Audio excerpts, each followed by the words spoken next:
ये तुझे क्या हो गया है बेटा? इसकी बातें किया करता था तो मैं ये नहीं जानती थी कि तू उससे शादी करके घर ही ले आएगा। काहे माँ जी, हमार में कोनो साइड इफेक्ट है का? अरे तू तो पूरी साइड इफेक्ट की दुकान है। क्या क्या बताऊं तुझे, जंगली कहीं की। जंगली है तो का हुआ? तुम्हार बहू तो हो गए ना। हे भगवान, कितनी जबान चलाती है। कुलदीप की माँ को फूलवती बिल्कुल पसंद नहीं आती। उसके बावजूद भी वो उसे कोई ना कोई काम बोलती ही रहती है। बहू, जाओ जाकर खाना बना दो, मेरा सिर बहुत दर्द हो रहा है। अरे माँ जी, हमार को खाना बनात नहीं आता है। क्यों? तेरे माँ बाप ने कुछ नहीं सिखाया क्या? तुझे बस जंगली बनाकर भेज दिया? नहीं माँ जी, हमार तो माँ बाप ही नहीं है। माँ, आज मैं खाना बना देता हूँ। फूलवती, जाओ तुम कोशिश करो कुछ बनाने की। अरे बेटा, इसे तो कुछ भी नहीं आता। तू क्या क्या सिखाएगा इसे?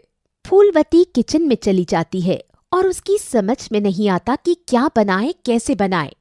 तभी अचानक उसकी नजर खिड़की के बाहर घूम रहे एक मुर्गे पर पड़ती है।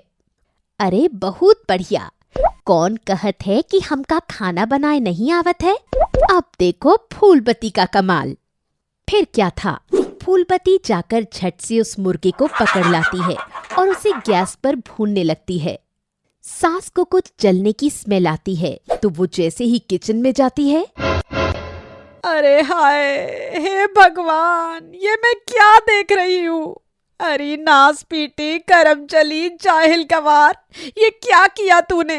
मेरा पूरा घर अपवित्र कर दिया।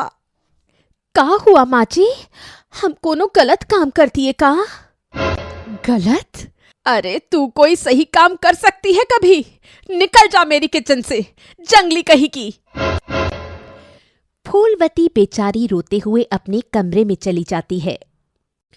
माँ शाम को कुलदीप को सारी कहानी बताती है, जिसे सुनकर कुलदीप की हंसी छूट जाती है और वो अपने कमरे में जाता है। वहां भी हंसी नहीं रोक पाता। कारे हंसे जा रहे हो? देखो तुम्हारी पत्नी की कितनी बेइज्जती करत है माँ जी। रोती क्यों है? आज नहीं तो कल माँ भी तुम्हें पसंद करने लगेगी। अरे पसंद करे मेरी चूती। हाँ। एक दिन फूलवती और उसकी सास घर में अकेली होती हैं और उसी समय उनके यहाँ लाइट चली जाती है। ऐसे में सास को याद ही नहीं रहता कि उन्होंने लाइट ऑन करके छोड़ दी है। अंधेरे में उनका हाथ गलती से स्विच बोर्ड में चला जाता है और लाइट भी आ जाती है। ऐसे में उसकी सास को करंट लगता है और वो झटके से बेहोश होकर गिर जाती है। ओ माँ जी, बेहोश काहे हो गए?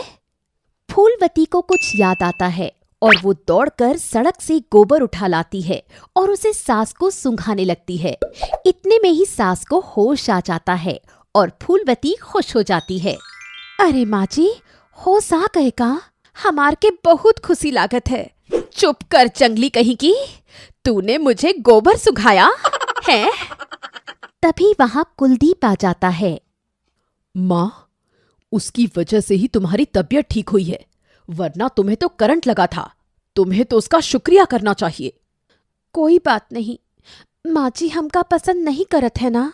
माँ जी, मुझे माफ कर दीजिए। कोई बात नहीं बहू, तेरी गलती नहीं है। जैसे तू आज तक रहती आई है वैसी ही आदत है तुझे। पर मुझे अच्छा लगा ये जानकर कि तुझे हमारी इज्जत का भी ख्याल आ गया। तेरे कारण सब लोग मेरी हंसी उड़ाते हैं, तो सब अब तुझे ही ठीक करना है। माँ जी, आपको भी मुझे समझना होगा। कुछ हम बदले, कुछ तुम बदलो, ओ सासू माँ।